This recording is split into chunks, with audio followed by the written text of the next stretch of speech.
인터넷에서 2022년 어머니 날을 위한 최고의 선물 아이디어 이렇게 쳐봤습니다. 그랬더니 어머니 날을 위한 이런 선물 목록이 나옵니다. 어떤 선물이 가장 어머니 날을 위해서, 어머니들을 위해서 좋은 선물일까요? 어떤 것이 기억이 납니까? 이런 것들이 나옵니다. 미니 무선 사진 프린터, 발 마사지 기계, 헤어 드라이어, 모자, 워터 필터, 퍼즐, 목욕용품, 머그컵, 김치통, 피부 오일, 샌들, 보석, 향수 등등등 이런 것이 있습니다. 혹시 어머니에 대한 선물을 잊으셨다면 하나씩 준비하셨으면 좋겠습니다. 그리고 또 제가 찾아봤습니다. 오늘이 아버지 날이라서 2022년 아버지 날을 위한 최고의 선물 아이디어 이렇게 찾아봤더니 어머니 날 선물과는 완전히 판이하게 다른 것들이 목록으로 나옵니다. 어떤 것이 나올까요? 생각나는 것들. 아마 생각하시는 게 맞을 거예요. 이런 것들이 나옵니다. 다용도 칼, 드릴, 마라톤 할 때 신는 양말, 다용도 가위, 굴 껍데기 벗기는 칼, 생선 회 칼, 저주파 라디오, 접이식 주머니 칼, 전지가위, 그러니까 나무 자를 때 쓰는 가위, 자전거 스탠드, 쿨러, 뭐 이런 것들이 나옵니다.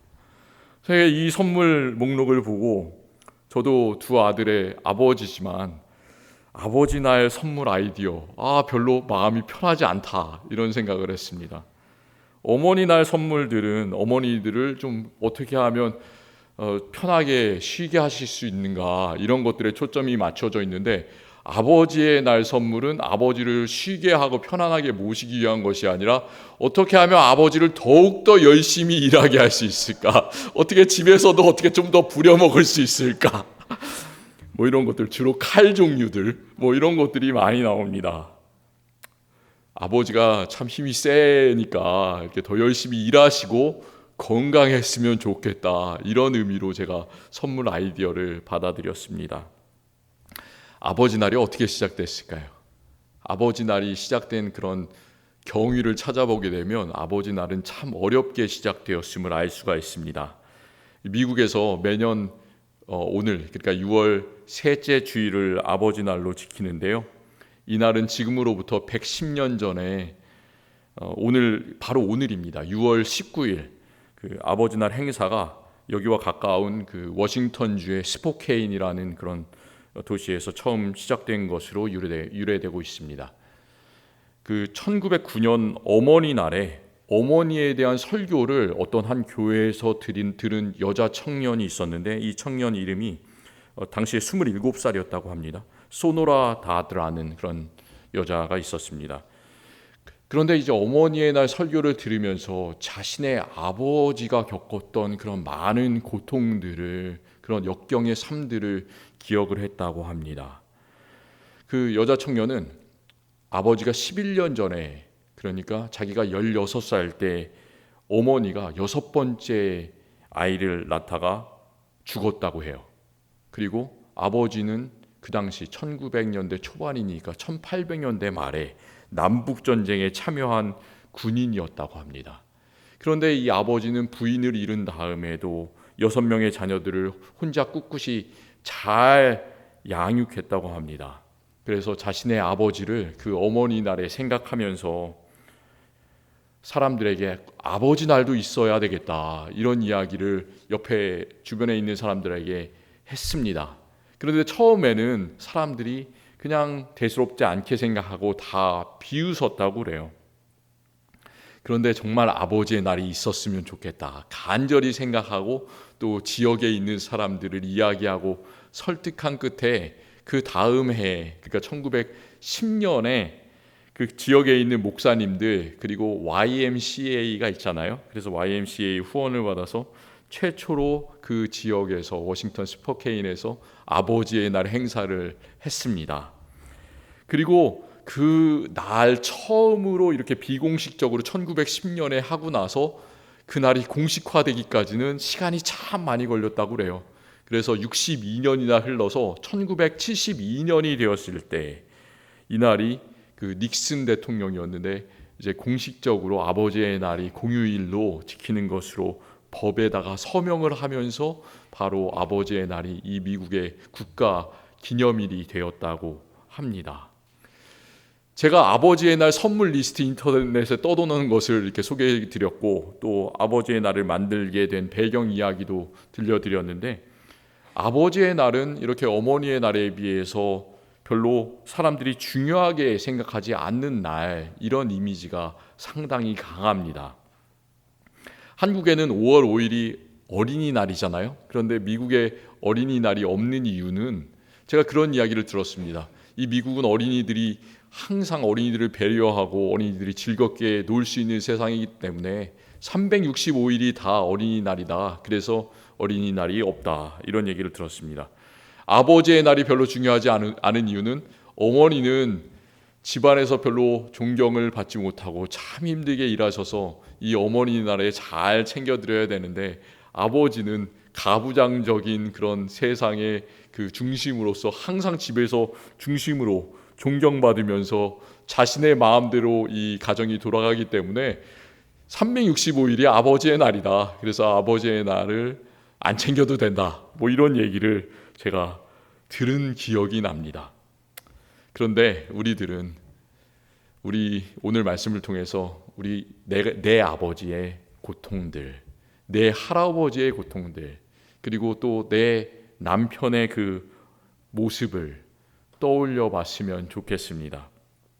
그러면서 아버지가 가진 그런 짐들과 고통들을 생각하고 그들에게 감사하는 시간이 되었으면 좋겠습니다. 그리고 또 우리 인생의 아버지들뿐만이 아니라 정말 우리가 진정으로 섬겨야 되는 하늘 아버지, 우리에게 가족들을 주시고 어머니와 아버지를 주신 놀라운 그 하늘 아버지의 사랑의 마음을 알고 감사할 수 있는 그런 시간이 되었으면 참 좋겠습니다. 성경에 나오는 많은 아버지의 이야기가 있는데, 그 중에 저는 가장 힘들었던 삶을 살았던 사람들 중에 한 명은 오늘 우리가 말씀에서 나눴던 야곱이라는 생각이 듭니다. 야곱의 아버지는 누구였냐면 이삭이라는 사람이었습니다. 성경에는 이삭의 이야기가 별로 많이 나오지 않습니다. 우리는 이삭에 대한 이야기를, 이런 이야기를 기억합니다. 그 아버지 아브라함이 하루는 하나님의 명령을 받고 아들 이삭을 번제로 제물로 드려라, 이렇게 하나님께서 명령하셨을 때 이삭은 한마디도 하지 않고 아버지 아브라함의 뜻, 하나님의 뜻에 순종해서 산으로 함께 올라갔습니다. 그때 하나님께서는 이삭 대신에 나무 덤불 그 숲에 있는 순양 하나를 준비하셔서 대신 제물로 드리게 했습니다. 그러니까 이삭은 기적의 아들이에요. 세상에 있을 수 없는데 하나님께서 은혜를 주셨기 때문에 하나님께서 살려준 사람. 그래서 그런지 모르겠는데 이삭은 평생을 평화주의자로 살았습니다. 자기의 그 부인 될 사람 리브가를 자신의 종들이 데리고 올 때 그가 했던 행동이 어떤 거였냐면, 다른 사람들은 안절부절 못하면서 어떤 그 여인이 내 부인이 될까 이렇게 기다리고 있었겠지만, 이 사람은 날이 저물 때 밖에 나가서 하나님의 말씀을 묵상했다, 이런 기록이 성경에 있습니다. 그러니까 이삭은 평화주의자라는 얘기죠. 마음이 아주 평안했던 그런 사람. 그리고 또 계속해서 그렇게 살았습니다.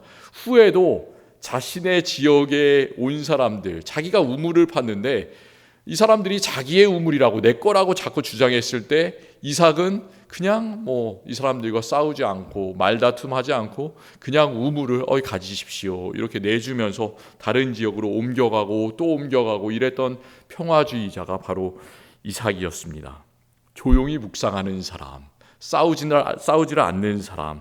그런데도 하나님께서는 어떤 일을 그에게 일으켜 주셨냐면 이런 말씀이 나옵니다.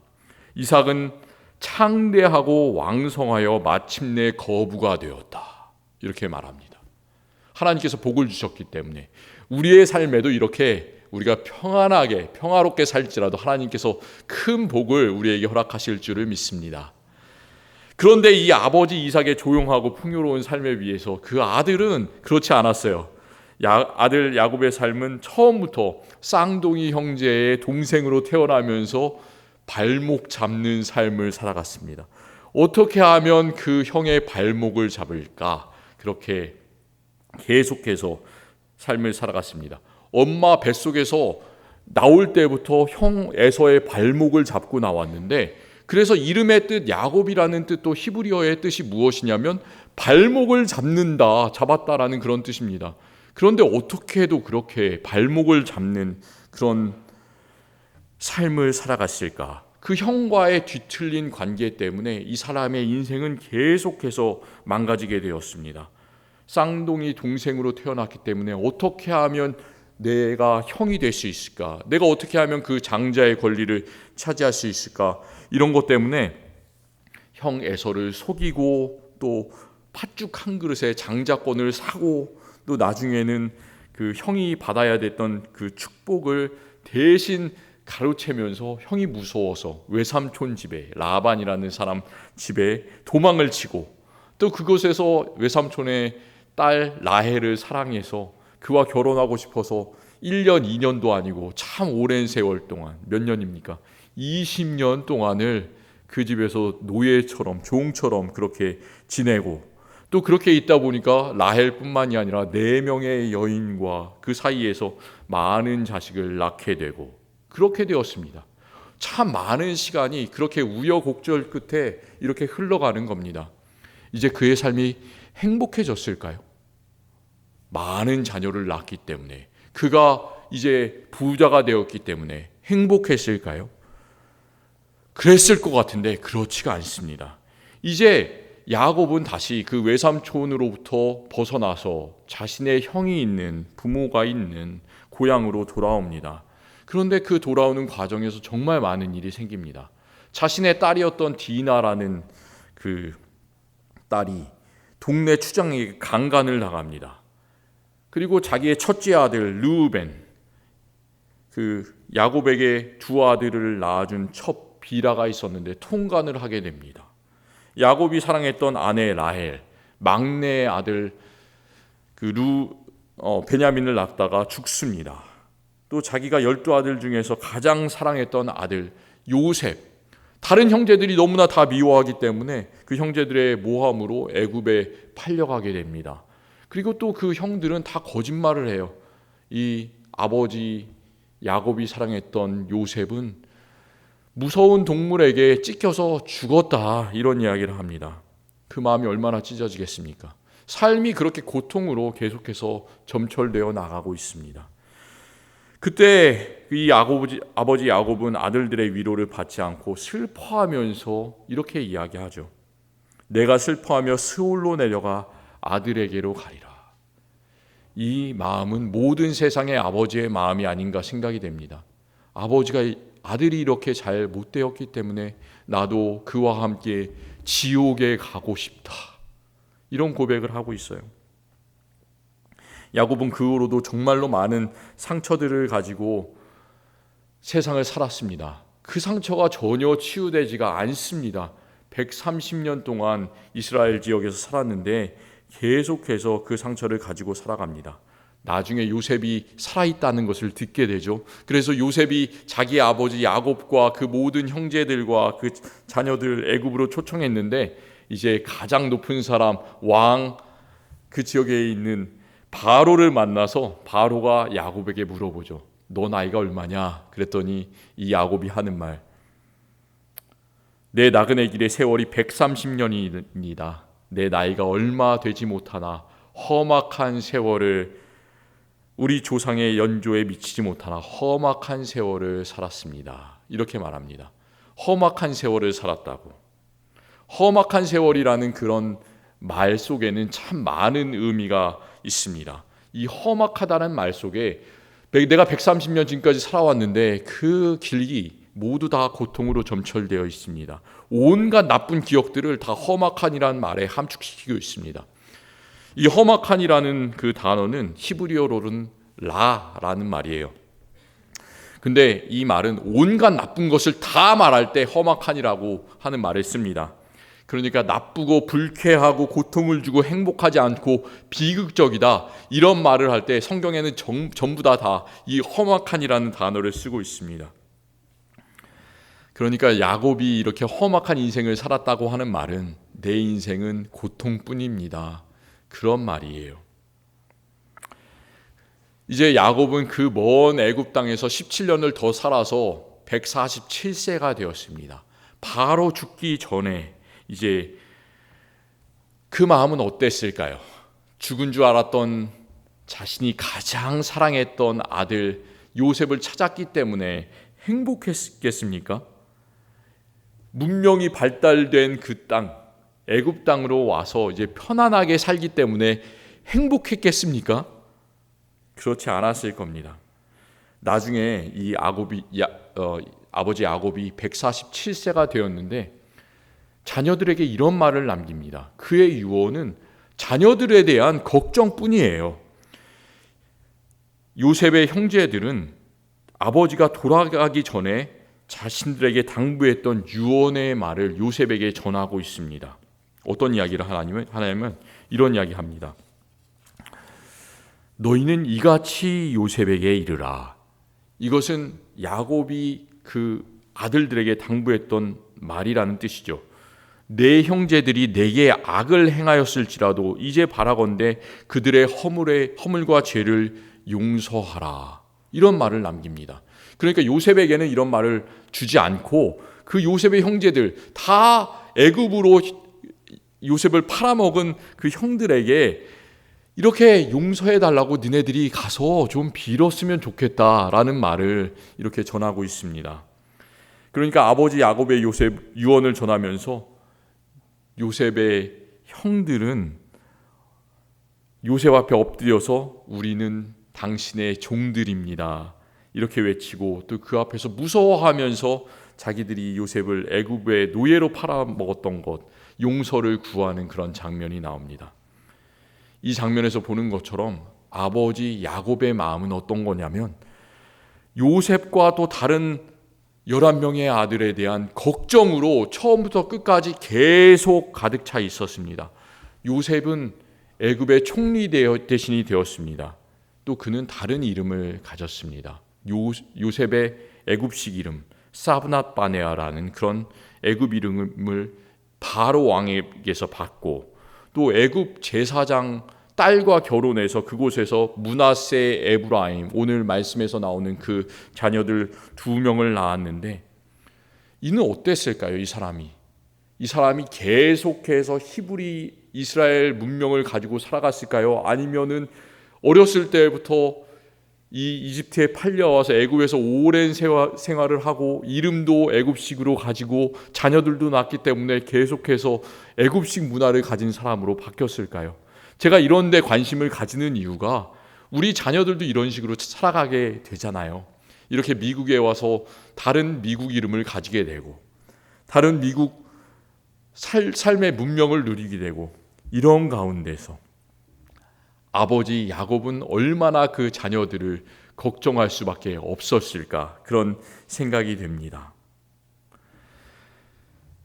오늘 읽은 말씀 속에서 죽을 때가 된 야곱 앞에 그가 사랑했던 아들 요셉은 그곳에서 낳은 아들 2명 첫째 므낫세와 둘째 에브라임을 데리고 옵니다. 그리고 요셉은 그 2 아들을 야곱 앞에서 절하게 하고 야곱의 오른손은 첫째 므낫세의 머리 위에 그리고 둘째 에브라임의 머리 위에는 왼손을 얹고자 합니다. 그렇게 앉혔습니다.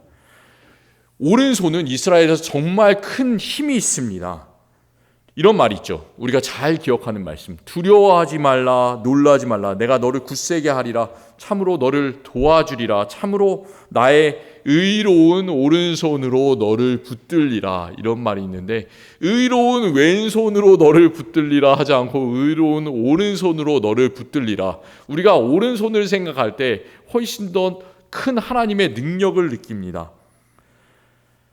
이렇게 이스라엘에 하나님께서 이사야 41장 10절에서 말씀하셨던 것처럼 오른손은 하나님의 능력의 상징입니다. 그래서 오른손으로 축복할 때 능력이 있습니다.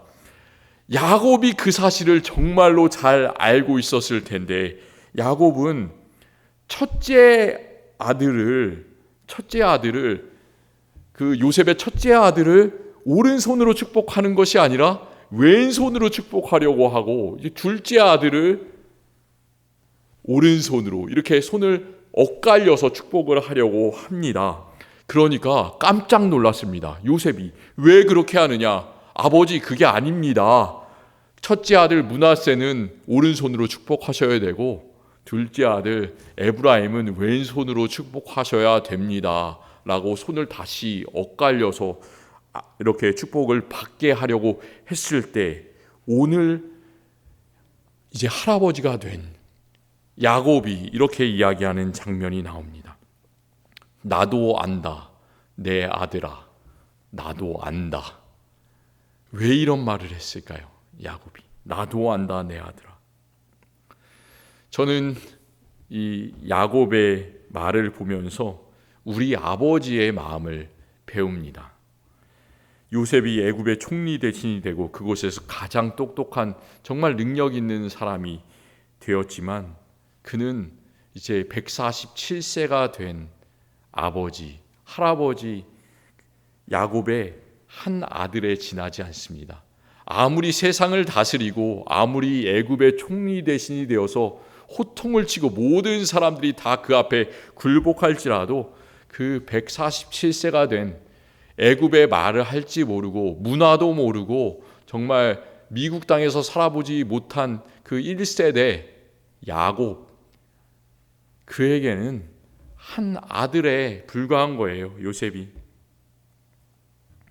그러니까 그는 아들보다도 하나님께서 우리 자녀들을 통해서, 우리 손자들을 통해서, 앞으로 주시는 세대를 통해서 어떻게 역사하실 것인지에 대한 훨씬 더 큰 지혜가 요셉보다 있었다는 그런 말씀입니다.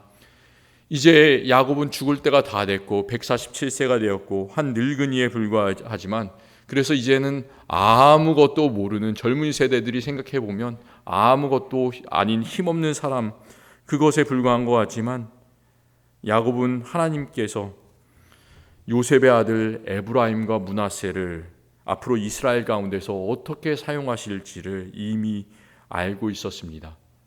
이렇게 야곱이 생각한 것처럼 정말로 에브라임과 므낫세는 이스라엘의 한 지파로서 하나님께서 간주하시고 또 그렇게 활동하게 됩니다. 그리고 에브라임이 더 하나님께 축복받은 지파가 되고 므낫세는 그 다음이 됩니다. 야곱은 나도 안다, 내 아들아, 이 말을 할 때 므낫세가 요셉의 첫째 아들이다, 그리고 에브라임은 요셉의 둘째 아들이다, 이런 것을 안다라고 하는 말이 아니에요. 그것보다 훨씬 더 넘어서는 그런 것들을 알고 있다, 이렇게 말하는 겁니다. 그 험악한 내 인생 147년의 세월을 살아오면서 하나님께서 자신의 인생을 통해서 이루시고 또 그 앞으로 자녀, 손자들을 통해서 계획하고 계시는 그 뜻을 내가 안다, 이렇게 말하고 있는 겁니다. 그래서 나도 안다, 내 아들아, 그렇게 말하고 있습니다.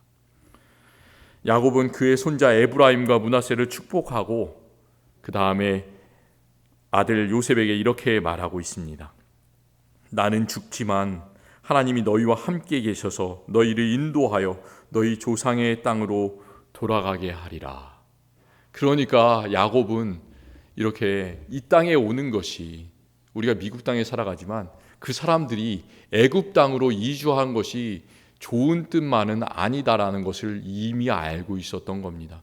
그 땅에서 이스라엘 백성들이 노예로 400년 동안 살게 될 것이라는 것을 알았다는 말이에요. 그래서 정말로 그 이후에 다시 이스라엘로 돌아갔으면 좋겠다라는 그런 이야기들을 이 말씀 속에서 하고 계십니다. 너희를 인도하여 너희의 조상의 땅으로 돌아가게 하리라. 그때까지 정말 열심히 싸워라, 하나님만 바라봐라, 이렇게 유언을 남기고 있습니다.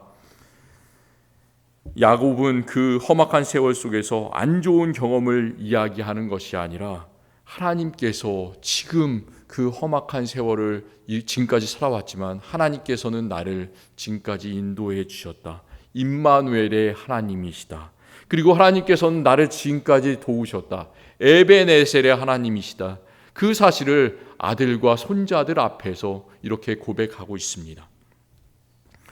우리 성도님들의 아버지는 어떠세요? 아버지의 모습을 생각해 보시기 바랍니다. 지금 살아계시더라도, 돌아가셨더라도 아버지는 때때로는 어머니보다 퉁명스럽게 말씀하실 때도 있고, 때때로는 가족에게 모질게 대하실 때도 있고, 때때로는 친절하지 않게 대하실 때도 있고, 그것이 우리의 아버지의 모습입니다. 그런데 그 깊은 마음 속에서는 나도 안다 내 아들아, 나도 안다 내 딸아, 이렇게 말씀하시는 내 아버지 생각하시면서 그 아버지가 자녀에게 하셨던 축복의 그 마음, 그 기도의 마음, 그것을 기억하셨으면 좋겠습니다. 저는 지난달에 5월 그 어머니 주일에 설교를 하면서 제 아버지 이야기를 했습니다. 그래서 반대로 아버지 주일에는 어머니 이야기를 잠깐 하고 싶다 이렇게 말씀을 드렸습니다. 제 어머니를 생각하면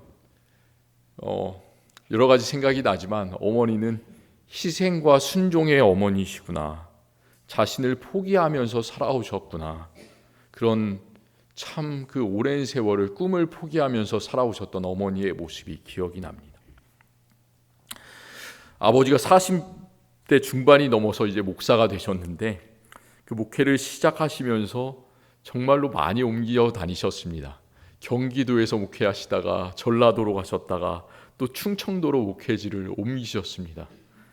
그런 동안에 어머니는 젊었을 때는 초등학교에서 선생님을 하셨는데 약 20년 동안 교사 생활을 이제 포기하시고, 그 앞으로는 이제 아버지가 목회를 시작하신 다음부터는 이름 없이 빚도 없이 교회를 섬기고 기도하시면서 사모의 직분을 묵묵히 감당하셨던 그런 모습을 기억합니다. 이 성경에 보면 참 우리가 여자 성도님들께서는 마음이 안 좋으신 게 여자들의 이야기가 많이 나오지가 않아요. 그렇죠? 우리가 성경을 보면 보통 남자들의 험악한 세월, 이것을 많이 기억하게 됩니다. 야곱의 험악한 147년의 세월을 기억하게 됩니다. 그런데 그 뒤에는 정말로 많은 그 남자를 섬겼던, 묵묵하게 수고했던 여자들의 이야기가, 숨겨진 이야기가 있음을 우리는 기억합니다. 야곱은 147년의 험악한 인생을 살았지만 아들을 낳았다가 죽던 그 라헬의 이야기, 잘 나오지 않지만 성경에 숨겨져 있는 이야기입니다. 남편을 위해서 6명의 자녀를 낳았지만 그런데도 불구하고 남편의 사랑을 받지 못했던 레아의 이야기, 우리 어머니들의 더 큰 희생이 있었음을 우리는 기억해야 됩니다. 이런 험악한 세월을 살았던 아버지들, 어머니들, 그리고 정말로 또 다른 험악한 세월을 살아가고 있는 우리들에게도 우리의 진정한 아버지이신 하나님께서는 우리에게 참 부드럽게 말씀하십니다. 오늘 말씀처럼 나도 안다 내 아들아, 나도 안다 내 딸아. 우리의 삶은 그래요. 야곱의 삶처럼 나보다 조금 더 빨리 달려가고 있는 사람들, 나보다 뛰어난 사람들, 그 사람들의 발꿈치를 어떻게 하면 좀 잡아볼까, 그런 쫓아가고 있는 삶, 아무리 발꿈치를 다 잡아도 그 사람을 따라가지 못하는 그런 우리의 서름, 하나님께서는 우리의 그런 마음들을 너무나 잘 아십니다. 아들 요셉을 잃고 평생을 마음의 고통을 가지고 살아간 그 야곱의 마음과 같이 자녀를 위해서 기도하는 우리 아버지 그리고 우리 어머니의 마음을 하나님께서는 너무나 잘 아십니다. 우리가 첫째로 세상에서 잘 나가지는 못하지만 하나님께서는 야곱을 장자로 만들어 주시고 또 둘째 에브라임을 첫 번째로 축복하셨습니다. 그리고 우리 예수님께서는 이런 말씀을 우리에게 주십니다. 나중된 자가 먼저 되고 먼저 된 자가 나중된다. 그렇기 때문에 세상에서 가장 나중된 우리들이 하나님께 가장 첫 번째로 선택을 받고 하나님 나라의 자녀가 되어서 하나님과 함께 놀라운 하나님 나라를 이 세상에서 만나고 즐기고 있음을 우리는 믿습니다. 이 나중된 자가 먼저 되고 먼저 된 자가 나중된다. 이 말씀처럼 우리는 하나님의 첫 번째 장자된 사람들이 되었기 때문에 우리 하나님을 아빠, 아버지 이렇게 가장 감사한 마음으로 부르면서 하나님께 기쁨으로 찬양할 수 있는 특권을 누리게 되었습니다. 우리의 부모님께 감사하고 또 그것보다도 더 우리의 진정한 아버지이신 하나님께 더욱더 감사하면서 우리의 평생을 영원토록 하나님께 영광 돌리면서 살아가는 우리 성도님들이 되시기를 바랍니다. 기도하겠습니다. 하나님께서는 우리가 힘들 때마다, 우리가 고통을 겪을 때마다 오늘 말씀에 있는 이제 죽음을 앞둔 야곱처럼 너무나 인자한 목소리와 마음으로 우리에게 나도 안다 내 아들아, 나도 안다 내 딸아 이렇게 말씀하시면서 우리의 모든 고통을 함께 하시고 우리를 위로해 주시는 너무나 마음이 넓으신 아버지이십니다. 우리에게 마음이 넓으신 아버지, 어머니 주시니 감사합니다. 우리들이 그 사랑을 기억하면서 우리도 정말 좋은 아버지, 어머니, 할아버지, 할머니 되게 하시고 또 무엇보다도 우리의 진정한 하늘 아버지이신 하나님께 감사와 찬양과 기쁨을 돌릴 수 있는 우리들 되게 하여 주시옵소서. 우리도 나도 안다 내 아들아, 나도 안다 내 딸아 이렇게 우리가 사랑하는 자녀들, 손자들에게 이야기하면서 하나님의 사랑으로 사랑하게 하옵소서. 예수 그리스도의 이름으로 기도드립니다. 아멘.